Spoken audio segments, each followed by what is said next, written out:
ক্লাবের খেলার মাঠে কুপিয়ে নষ্ট করার অভিযোগ উঠল এক জমি ব্যবসায়ীর বিরুদ্ধে। ঘটনাটি ঘটেছে ডোমজুরের নারনা গ্রাম পঞ্চায়েতের ভাস্কুরে। এই ঘটনার প্রতিবাদে সোমবার সকালে ডোমজুর জগদীশপুর রোডের ভাস্কুর ময়রাপাড়ায় রাস্তা অবরোধ করেন স্থানীয় বাসিন্দারা।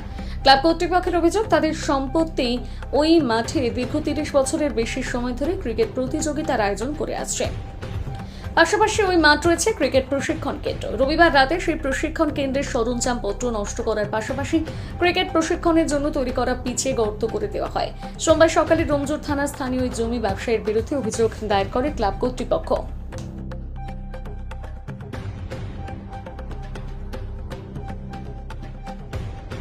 এরকম কোনো ইনফরমেশন নেই। নান্না গ্রাম পঞ্চায়েতে অনেকে জমি পড়ে আছে, কারো দখল করে নেবে এরকম কোনো আমাদের কাছে খবর নেই।